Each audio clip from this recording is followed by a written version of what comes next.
Eto yung room ni Jace na yung kalahati ay gagawin naming nursery room. Natakpan namin yung isang bintana dahil ito yung gagawin naming pinaka-wall. Eto na yung itsura niya ngayon mga Marikoy. Meron na rin pangalan si Baby.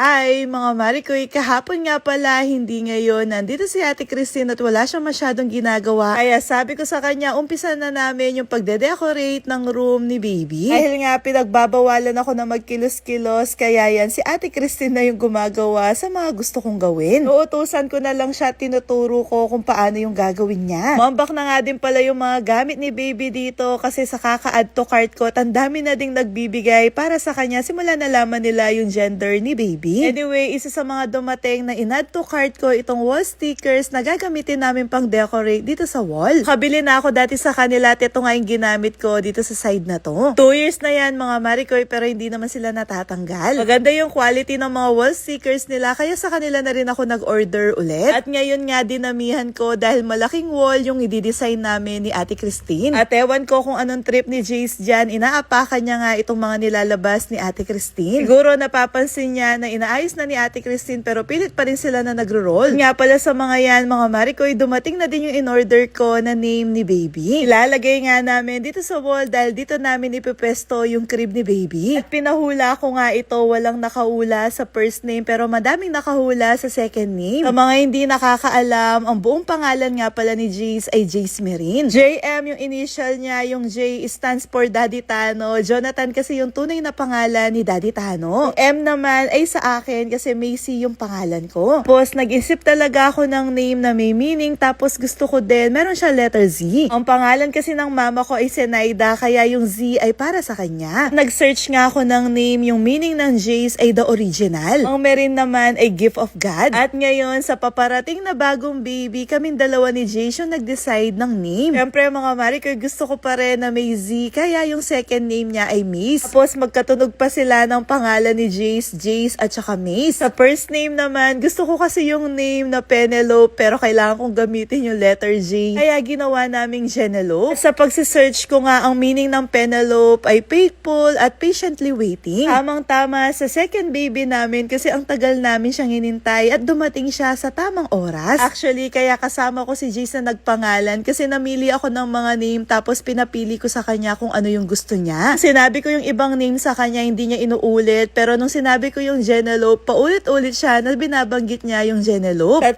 yung sinabi kong name sa kanya pero kapag tinatanong ko siya kung anong name ni Baby, sasabihin niya Genelope. What's the name of the baby?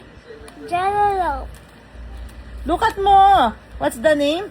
Genelope. Kaya nag-decide kami ni Daddy Tano na Genelope Mace na ang pangalan na magiging kapatid ni Jace. Akto din kasi yung Mace dahil nga Mace yung pangalan ko, lagi akong tinatawag na Mace. At pagkatapos nga ng halos 1 oras, natapos na si Ate Christine sa paglalagay ng mga wall stickers. Medyo makalat pang tignan dito sa kwarto dahil nga napakadami pang gamit at hindi pa talaga namin naayos. Nihintay pa kasi namin dumating yung cabinet at saka crib na in-order namin ni Daddy Tano. Sobrang nakakatuwa din itong si Jace kasi hindi siya nagsaselo sa magiging kapatid niya. Naiintindihan niya na lahat ngayon mga Marikoy, halos kalahati nga ng mga stickers dyan siya yung naglagay. At habang wala pa nga si Baby, si Jace yung laging nakatambay dito. At kung excited tayo, mas excited si Jace. Kaya lagi ko sinasabi sa kanya na mag-pray siya na tuloy-tuloy na maging healthy yung magiging kapatid niya.